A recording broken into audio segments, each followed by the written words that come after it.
U.S. President Donald Trump announced a new 10% global tariff after the U.S. Supreme Court dealt a major blow to his key economic policy, ruling a large part of his tariff agenda is illegal. The Supreme Court's ruling on tariffs is deeply disappointing, and I'm ashamed of certain members of the court, absolutely ashamed, for not having the courage to do what's right for our country. Foreign countries that have been ripping us off for years are ecstatic. They're so happy. And they're dancing in the streets, but they won't be dancing for long.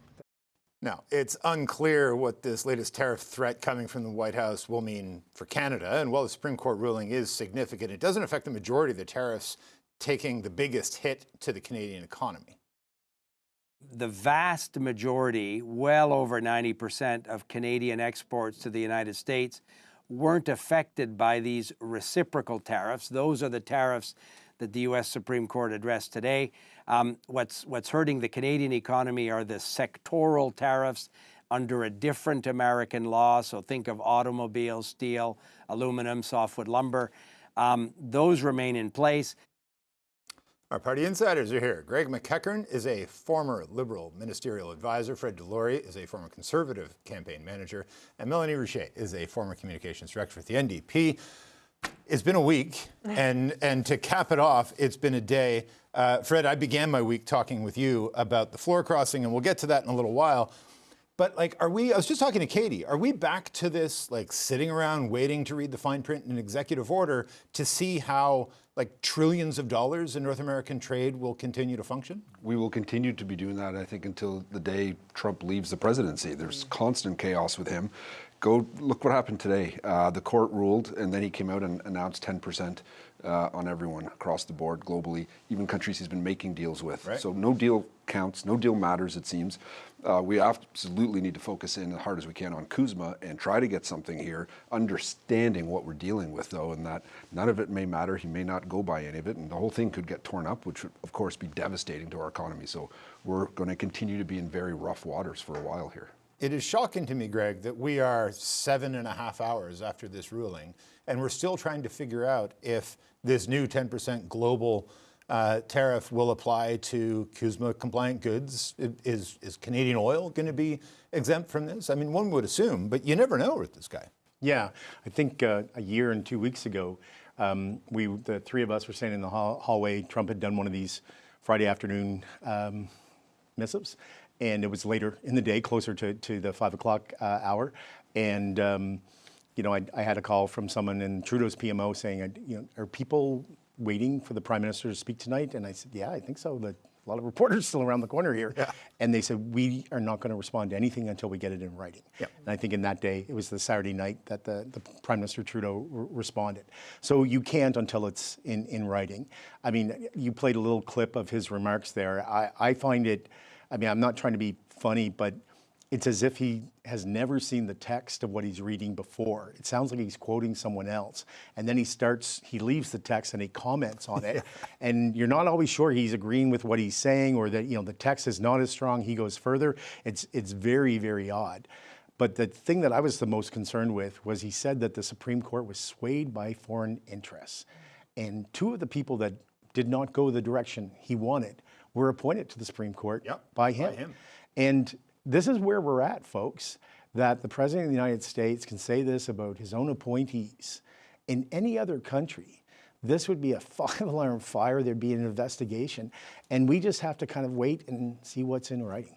Yeah, Katie was saying on any other day, Katie Simpson in Washington, there are a bunch of things in here that would have been headline news.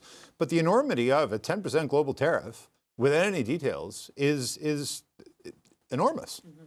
Mm-hmm. It is, but to, I think, everybody's point, this is now a year of this, and I think at least in Canada, folks, we have been, you know, dealing with breaking news every Friday as it relates to President Trump. But I think Canadians kind of feel the same way. To your point, it should be, or to your point, or to Katie's point, it should be headlines everywhere. And of course it will, and people will still pay attention to it. But I think people are starting to get a little bit numb of what's happening south of the border, and numb as it relates to what does this mean for us, be it dangerous or not. I think folks expect these kinds of implosions from him all the time. And you talked earlier about getting the best deal as possible in CUSMA, if that ever even is possible, because we've seen, with this president, when things seem to go wrong for him down south, Canada kind of seems as an easy target to punch. We saw that with the ads. We saw that, with the deal with China. Just everything. It just kind of seems that whenever the president feels like it, he kind of will throw whatever he needs to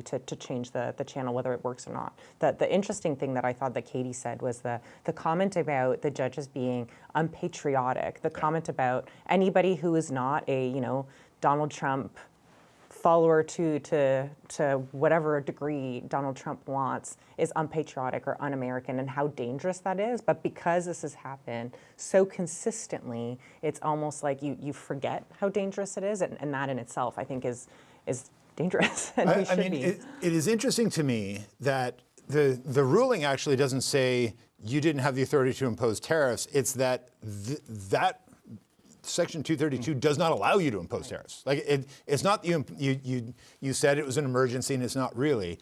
I do wonder if behind the scenes is Trump upset with Jameson Greer, who worked under Bob Lighthizer, who said in the first term, don't use 232. We don't have the legal authority to do it. They went and did all the work to actually get the research done and the complaint, so they could say, here's the proof that we can use this. Is he upset with Lutnick or with Bessent or somebody who told him, yeah, let's go ahead with this? It's interesting, the whole Republican Party and where they are and where he is with them.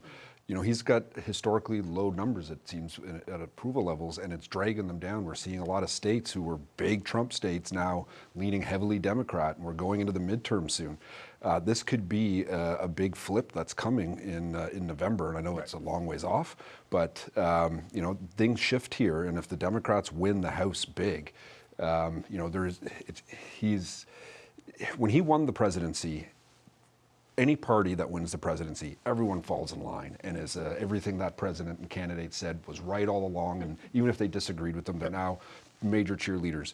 But when they cost them seats, when things go down, if things go very poorly for the Republicans in the fall, I think we're going to see a lot of people leaving Team Trump, and he's going to have way more issues in front of him. I'm struck by the similarities to last spring. We're back to waiting for an executive order and all this chaos and uncertainty.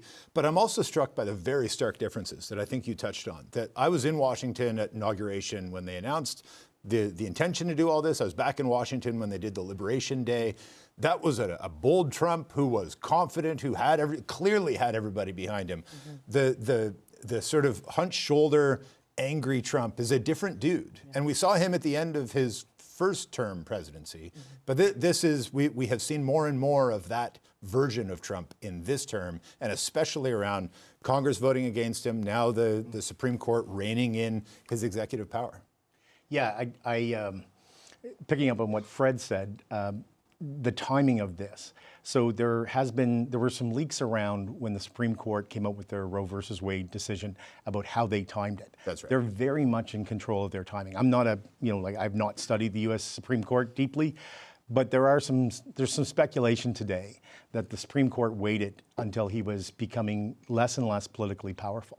In 2018, in the midterms, I think he lost 41 seats in the House. That's right. It is. I was a bit loose when we were talking about this, a bit casual in my conversation. They're very, very judicial, executive, but when it's the party of the presidents that tends to take the hit in the midterms. It's a referendum.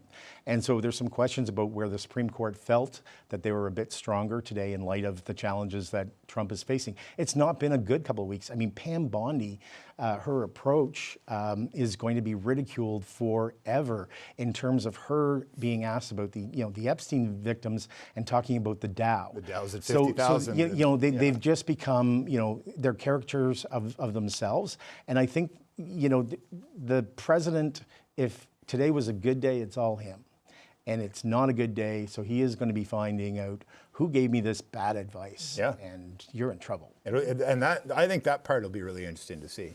The week ahead, I think, starts, he's going to have to walk and shake hands with all the Supreme Court justices on the floor in Congress when he goes to deliver the State of the Union on Tuesday. That'll be interesting to watch. Well, they'll show up. I do wonder how he will Thomas interact. hasn't showed up in quite a while. That's true. Yeah. Fair. Yeah.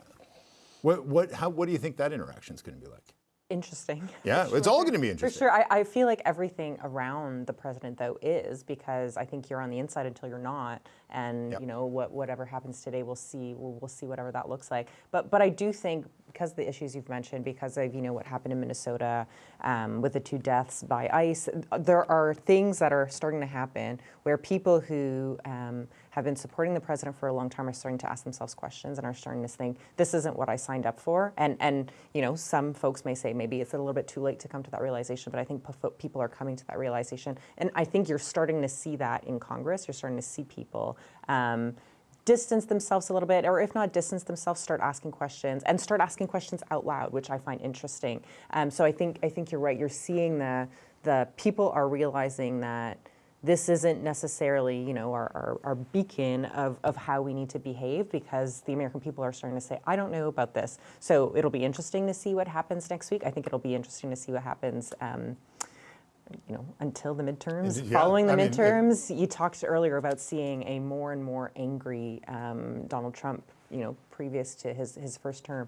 I think the less control this man seems to have, the more erratic he is, and the more unpredictable he becomes, and, you know, takes shots at everything. So I think that that's also a little bit dangerous. Hopefully, you know, the midterms rein in some of that, but also if you feel like you're losing control, maybe it doesn't. Well, and I think that's kind of one of the most important points of the day, is I think a lot of Canadians saw this news and said, yeah, rule of law, and that's going to make everything better. And they saw Congress standing up to them and they're cheering it on. The reason Dominic LeBlanc, I think, made a really good point in my interview with him, where he said, they didn't give us exemptions, Canadian exemptions, to the tariffs because they like us, because they think we're their friends. They did it because it made sense for American businesses. They needed the relief, not us. That would make sense. But when you're dealing with an angrier, more erratic president who feels like he's got to lash out at somebody, does that common sense that these exemptions are for American companies, not for the Canadian exporters, does that get thrown into question? You're asking rational questions at a time when there's no rational thinking here. You know, we don't know what he's going to do and what he's going to come out and who's going to be. I mean, right, the fact that they're doing tariffs to begin with, they're taxing their own companies. These are taxes Americans pay. That's what tariffs are. He's raised taxes through the roof. So there's no rational thinking here. There's no, you know, tariffs don't work. So. Greg, how do you? So, like, I asked LeBlanc, have you texted Greer? Have you talked to Lutnick? And he said no, but he will this afternoon or tomorrow. What is his message amidst all this? Because it's a you got to sort of thread a couple of needles in a row here. What is Dominic LeBlanc's message? Yeah, I can't say that on TV because it's going to be 3 words and it's a question. You know, this is ridiculous, and at some point, you know, there must be some semblance and some, you know, at least one of those people who are still around Trump that realize how ridiculous this is. I started smiling when Fred was finishing up, because your interview yesterday with Justin Wolfer. Yeah, Wolfer. Yeah, and you know, he just had that, you know, like I've seen it so many times on social media now, where he just does this huge laugh. Yeah. But there are people that are in the, you know, the senior advisors, you know, with Trump on this, that sometimes, you know, they get caught up and they have to admit, as Fred just said, a tariff is a tax. And they're just tripping over themselves. And as we get closer to the midterms, more and more of the Republicans who are, and it's a huge majority of them that are facing re-election, you know, at some point, rubber hits the road and you got to make a choice. And if it's going to be me or the president, I'm going to pick me and then see where the cards fall. I mean, this is Mark Wiseman's first week on the job, right? Like, imagine the dinner he's having tonight. I'm like, what have I signed up for here? Totally. What have I signed up for? And again, though, I'm sure he did know what he was signing up for, because Yes. it's not, I don't think, a surprise. I think, you know, this behavior has been happening since the president won last year. We knew going into Christmas in 2024 that it was going to be a rough ride, and it hasn't stopped since then. And the funny thing is, not funny at all, but it's almost like people are adapting around it. So yeah, definitely a busy and probably not what was expected first week, but again, if there's anything that has been consistent with this president, is that he's not consistent or he's not reasonable and will, do whatever he wants whenever he wants to. So. Last word to you, Fred. I have spent the day going back and forth in my own head of trying to see. We're seeing finally the picture of Mark Wiseman after he presented his credentials to the president earlier this week. I think that was Wednesday when that happened. I've been going back and forth in my head today, sometimes thinking I can see a way through which this decision and the changing landscape in the United States gives Canada just the tiniest little hint of leverage. And then I can also make the exact same argument about, no, this is way worse for Canada. Have you landed on one side of this or the other? Who knows? we won't know. There's, to the point you made, maybe there's some leverage here that's carved out of this, but who knows? Trump's going to, whenever this executive order comes out, whatever that looks like, and then again, he could wake up Monday morning and have a whole new idea that he presents. And we're going into CUSMA, and it is a dangerous, volatile time for our country to figure out what deal are we going to make, which is our most important trade deal with our biggest trading partner when we're dealing with an irrational actor like the president. Yeah. All right. We're going to take a break and we're going to turn to the next story of the week. We're not going to take a break. We're just going to turn to it. Just ahead, we have reaction from our party insiders on the latest floor crosser and what it means for this minority parliament. So do stay here. MPs return to the House of Commons on Monday, where they'll see a new face on the government benches. Alberta MP Matt Genereux is the third Tory to cross the floor to join the Liberals, dealing another blow to the Conservatives and bringing the Liberals one seat closer to a majority.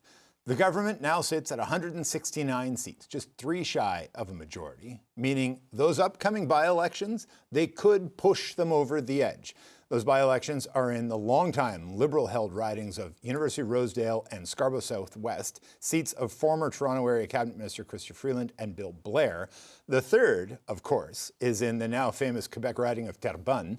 Last week, the Supreme Court annulled the results of the federal election in that riding, where the Liberals had won by 1 vote. Our party insiders are back. Greg McEachern, Fred Delory, Melanie Rouchet.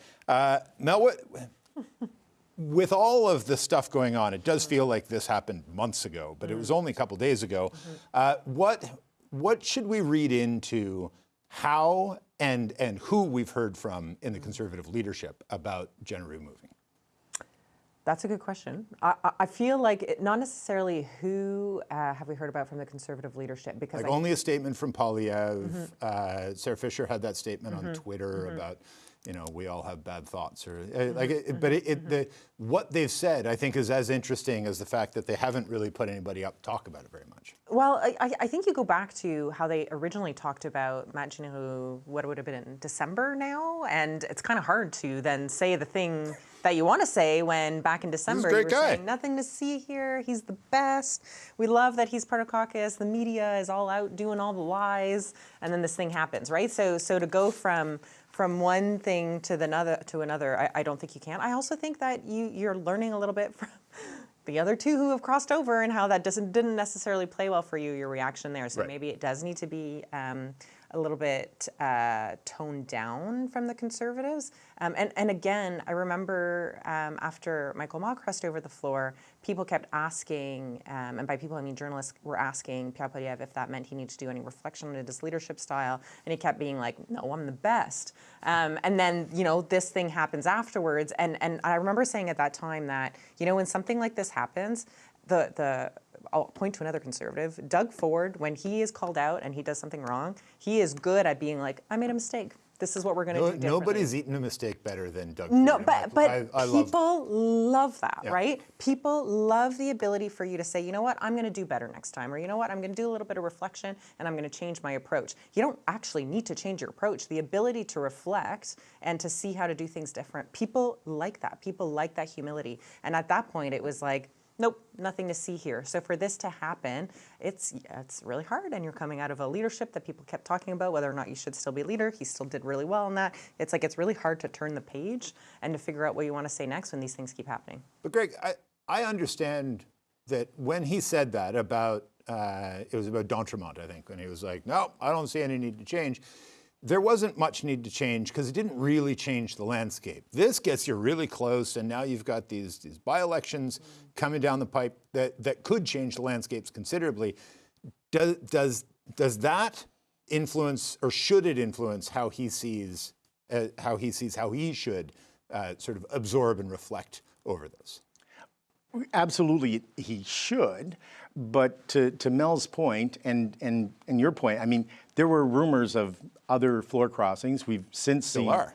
Yes, and we've seen 2 since then. But I think less and less, it doesn't matter, because I don't like to make predictions, but there's an arc to this, and I think we said this at our year-ender, there's an arc to this that is not going in the direction that Pierre Poilievre would want it to go. And I think there's a lot of self-inflicted problems. MPs were kept out of this room for a very long time, kept off CBC. Out of this room, you mean? Yeah, and told that they could not come on CBC.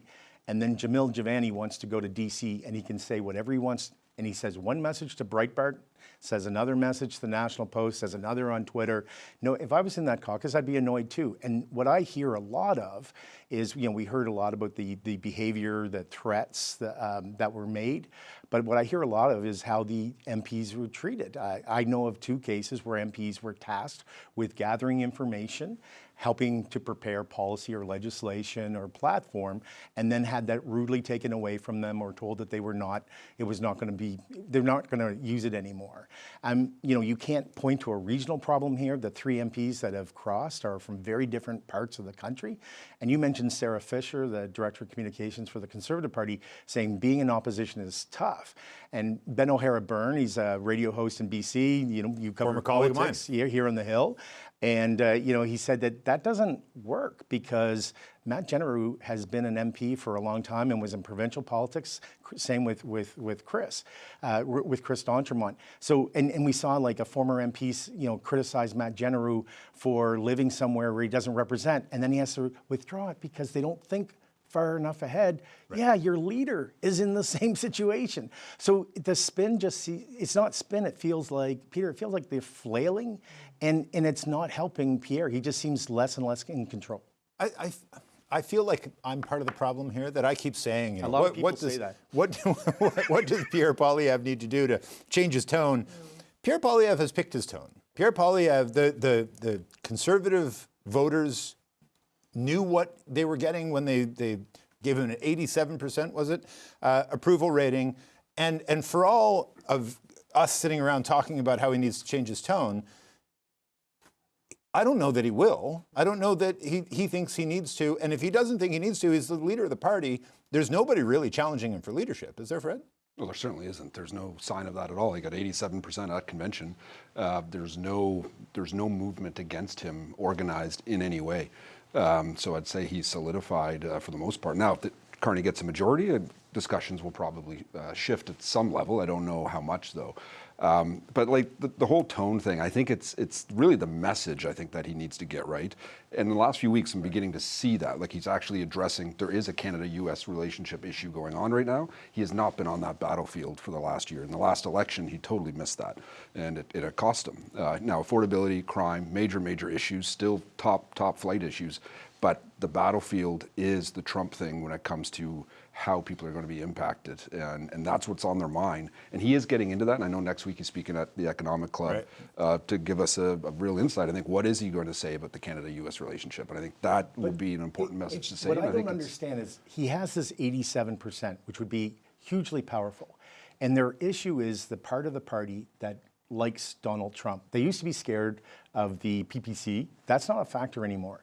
I don't understand why the leader wouldn't use the power, this 87%, to start saying to his base, we have to start addressing Donald Trump, the threats of the United States. He should try to use that, and he doesn't. And I think this is where a statement today on this. Well, yeah, but he had an hour. He did exactly what you're saying, Greg. But Fred, he had an hour at the Conservative convention, and he didn't talk about Trump. Jason Kenney called him out on that. So I think that you start to wonder, do you like Trump? Because your party likes Trump. Sorry, but you're not using at any the of convention, you're right. He did touch on Canada-U.S. relations, But look at Davos. Go back to the big Carney speech. How much did he didn't mention say Donald Trump's name He never either. mentions his name either. So there's this double standard. Carney doesn't have to say his name, but Poilievre does for some reason. Now, I do say, and I have been saying... Carney has talked about Trump and pushed back. During the election, yes, and then after but that, even he since, doesn't- and sitting next to him in the Oval Office, you know, in a very deft way, when, you know, as Mel said earlier, you know, his consistency is inconsistency. So Carney has lots of examples where he can demonstrate this. Poilievre has none.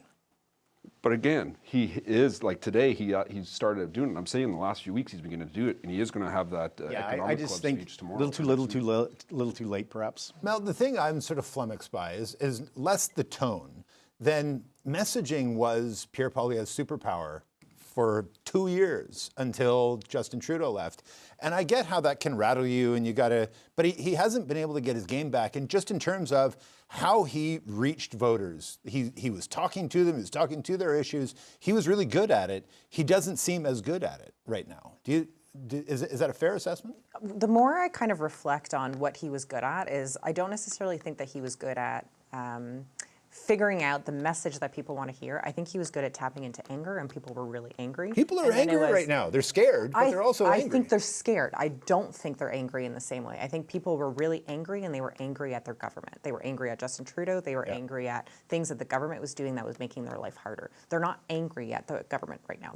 No, but they're angry at the and U.S. they're government. Scared about what that means. So they trust the government to manage that. And I think the problem that Poilievre has now is that he does not know where he fits in that equation. He hasn't been able to figure out what his response is to the government. He hasn't been able to figure out in a shortened, snippy, you know, 2-bit word or 2-bit slogan how to respond to that, because a lot of the things that the government's doing are things that he could have proposed himself. So what do you say other than, and we've been saying this for a while, keeping the government accountable, making sure that they actually do what they say they're going to do, and, you know, holding their feet to the fire. So I think that's one of the things that he's struggling with, is he doesn't actually know what his space is. So when you don't know what your space is, it's really hard to figure out what your message is and how to tap into the feeling that people are feeling. And I think that's what we're seeing with him, you know, trying different things. And I do think he knows it's not working, because, you know, we saw the video of him with his trainer, we saw the video with him making a recipe, and I think those are things and that the shopping you know, video that he put out this week, that's a little bit more on brand. Like that's a little bit more his But style. I think it's also,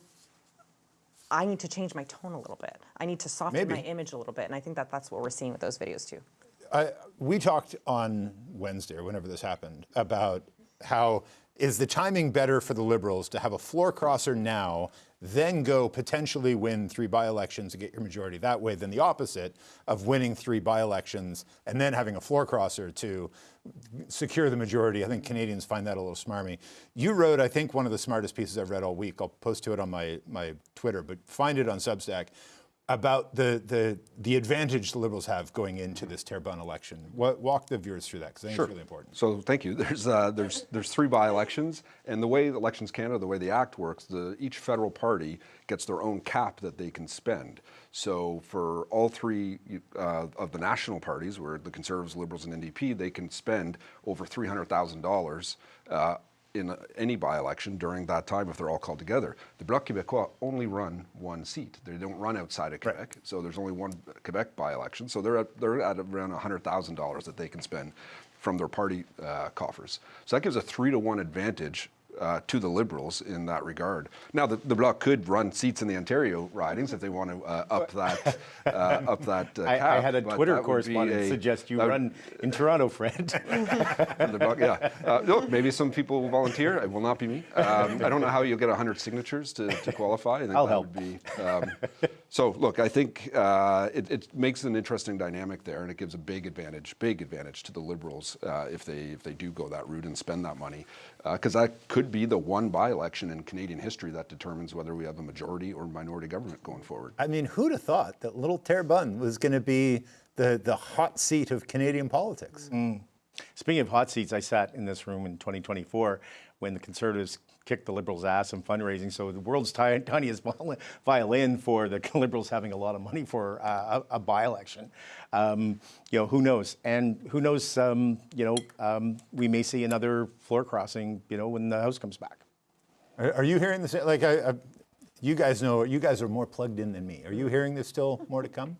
How could you not? At this point, it I feels know. like you've got to be. And you know what's so funny? And I will admit how wrong I was. I remember when the Prime Minister, won the Liberal leadership, I was like, politics is a different game. If Yeah. you're not strategic and you're not able to go get stuff, it's hard. And it's like, the man has got 3 floor crossers. He's talking to people across the spectrum, and maybe I should have given him a little bit more credit that he knows how to operate those lobby back hallways maybe more than I give him credit to. So yeah, I definitely think that there's more people because Matt Jean was put to bed, and here we are. He is a member of the Liberal caucus. Great to see you all. Thank you for this. Makes my Friday every time I get to listen to you, so to get to talk to you is even better. Those are our party insiders, Greg McEachern, Fred Delory,